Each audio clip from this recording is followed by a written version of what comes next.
Hai guys, jangan lupa ya untuk like, share, komen, dan subscribe. Thank you.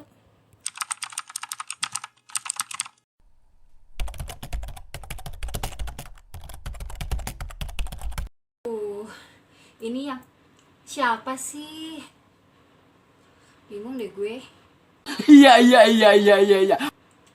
Hai guys, akhir-akhir ini viral lagi soal kekerasan. Nah, tapi miris banget yang menjadi korban kekerasan adalah orang dengan penyandang disabilitas mental atau orang dengan gangguan kejiwaan. Nah, pelakunya adalah orang yang seharusnya melindungi masyarakat. Yes, aparat kepolisian. Nah, ini banyak banget beritanya, ada di Tribun News, ada di Kompas TV, dan lain-lain. Jadi, kejadiannya adalah di Aceh, ada video itu sudah viral. Jadi ada anggota kepolisian itu sebanyak 2 orang berpangkat brigadir, dia tersinggung dong dikatain sama, terus dan harusnya orang tersebut itu yang gak usah diladenin lah, yang namanya orang dengan gangguan mental kan dia juga nggak sadar apa yang dia sudah dilakukan. Nah, tapi yang dilakukan polisi ini malah, ini menurutku nggak banget ya, dia malah melakukan kekerasan sama orang dengan gangguan mental tersebut. Aduh, pusing. Ini videonya. Brigadir R dan Brigadir E yang videonya viral karena memukul Ramlan, orang yang diduga mengidap gangguan jiwa atau ODGJ di Desa Bagoksa, Kecamatan Nurusalam, Kabupaten Aceh Timur, Sabtu 23 Mei 2020.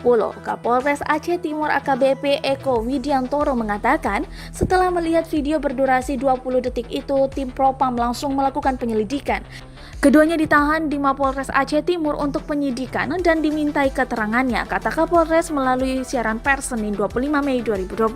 Gimana menurut kalian videonya? Nggak banget kan? Iya. Nah, untuk selanjutnya aku baca-baca berita, ternyata 2 anggota polisian tersebut itu akan diproses etik. Nah, menurut kalian proses etik itu cukup atau enggak? Nah, sebelum kalian menyatakan setuju atau nggak setuju, aku akan jelaskan bagaimana dasar hukumnya di Indonesia mengatur untuk melindungi orang-orang yang mengalami disabilitas mental atau orang dengan gangguan kejiwaan. Aku sambil baca handphone ya. Pertama-tama kita ngerujuk di Undang-Undang Dasar dulu guys, karena sebenarnya undang-undang kita itu pada prinsipnya tidak boleh bertentangan sama Undang-Undang Dasar yang sesempurna itu. Jadi, kalau kita ngerujuk di pasal 28, huruf G dan huruf I, itu dijelaskan guys. Pertama, 28G ayat 2, setiap orang itu berhak untuk bebas dari penyiksaan bla bla bla bla bla. Terus yang kedua, pasal 28I ayat 1-nya dijelaskan setiap orang itu berhak untuk hidup, hak untuk tidak disiksa, dan lain-lain. Nah, sebenarnya Undang-Undang Dasar negara kita 1945 itu sudah menjelaskan guys. Jadi setiap orang itu berhak untuk diperlakukan secara manusiawi. Jadi tidak ada kategori karena dia adalah orang dengan gangguan kejiwaan maka dia boleh diperlakukan sewenang-wenang, itu enggak. Terus itu kan Undang-Undang Dasar. Lalu kita turun lagi nih di Undang-Undang tentang HAM, yaitu Undang-Undang 39 tahun 99. Nah, kita rujuk nih di pasal 42. Dijelaskan bahwa setiap warga negara yang berusia lanjut, sebenarnya aku kurang srek nih sama bahasanya ya. Kita lanjutin ya. Setiap warga negara yang berusia lanjut, cacat fisik dan atau cacat mental berhak memperoleh perawatan, pendidikan, pelatihan, dan bantuan khusus atas biaya negara untuk menjamin kehidupan yang layak sesuai dengan martabat kemanusiaan, meningkatkan rasa percaya diri dan kemampuan berpartisipasi dalam kehidupan bermasyarakat, berbangsa, dan bernegara. Di sini aku kurang serak sama bahasa cacat.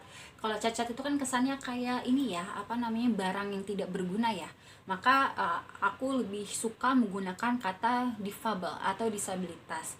Nah, orang dengan gangguan kejiwaan ini dia masuk dalam kategori difabilitas atau disabilitas mental. Nah, di pasal 42 Undang-Undang HAM dijelaskan sebenarnya orang-orang dengan gangguan kejiwaan atau disabilitas mental, dia sebenarnya berhak untuk dijamin hidupnya secara layak sesuai martabat kemanusiaan. Nah, kalau kita bicara tentang kehidupan secara layak, apa sih? Yaitu nggak hanya soal sandang, pangan, dan papan, tapi dia juga harus diperlakukan secara manusiawi, guys. Nah, selanjutnya, kalau kita ngerujuk di Undang-Undang Kesehatan, di pasal 48 ayat 1, penderita gangguan jiwa mempunyai hak yang sama dengan warga negara. Yes, berarti dia tidak boleh diperlakukan dengan secara sewenang-wenang, dipukuli oleh aparat kepolisian yang harusnya sih melindungi ya. Aduh, pusing deh gue kalau aparat ngejek kayak gitu, gimana warga negaranya? Please dong, please dong, please dong. Terus yang kedua, kalau kita cek di pasal 149 di Undang-Undang Kesehatan, penderita gangguan jiwa yang terlantar, yang menggelandang atau mengancam keselamatan dirinya atau orang lain, dan atau mengganggu ketertiban dan atau keamanan umum wajib mendapatkan pengobatan dan perawatan di fasilitas pelayanan kesehatan. Nah, kalau kita lihat beritanya kan dia seperti ini ya, berkeliaran di jalan. Seharusnya yang dilakukan oleh si aparat kepolisian, kan si polisi ini kan merasa dia nggak seneng nih dihina gitu kan, dihina sama orang yang mengalami gangguan. Aduh, gue pusing nih, ngapain sih diladenin? Harusnya si orang tersebut itu bukannya dikerasin, harusnya dia difasilitasi untuk memperoleh pelayanan kesehatan sebagaimana yang diatur dalam pasal 49 Undang-Undang Kesehatan tersebut. Nah, soal kekerasan sebenarnya sudah diatur secara rigid di pasal 351 Kitab Undang-Undang Hukum Acara Pidana. Pertama, di ayat 1 dijelaskan bahwa penganiayaan diancam dengan pidana penjara paling lama 2 tahun 8 bulan atau pidana denda paling banyak Rp4.500. Terus yang kedua, jika itu kekerasannya menyebabkan pada luka berat, maka diancam pidana penjara paling lama 5 tahun. Terus kalau seandainya kekerasan tersebut mengakibatkan kematian, maka ancaman pidananya itu paling lama 7 tahun. Nah, kalau yang aparat kepolisian tersebut, aku nggak bisa komentar dia seharusnya dikenakan pasal yang mana, karena aku kurang tahu jelas ini sebenarnya orang dengan gangguan jiwa tersebut ketika dia dilakukan kekerasan oleh 2 aparat kepolisian tersebut dampaknya sampai mana, apakah dia hanya menyebabkan luka ringan atau sampai menyebabkan luka dalam nih, berat dan lain-lain. Nah, seharusnya aparat kepolisian tersebut nggak bisa tuh hanya kena etik. Kalau etik itu kan kayak gini loh guys, ketika ada orang yang bekerja dalam profesinya dan dia melakukan kesalahan dalam proses bekerjanya, maka dia kena etik nih. Kayak advokat misalkan, aku melakukan penelantaran terhadap klien itu kan, nah aku itu kena etik. Nah, kalau aku sengaja melakukan penelantaran terhadap klien dengan sengaja, dengan etikat tidak baik, itu kan sebenarnya adalah perbuatan melawan hukum. Sama nih si polisi ini, seharusnya dia tidak bisa hanya dikenakan etik, karena yang dilakukan polisi ini adalah melakukan pelanggaran hukum. Aku mendesak untuk aparat kepolisian tersebut juga harus diproses hukum, tidak hanya etik. Oke guys, demikian video dari aku, semoga bermanfaat. Lalu gimana? Kalian setuju nggak kalau polisi tersebut hanya diproses secara etik?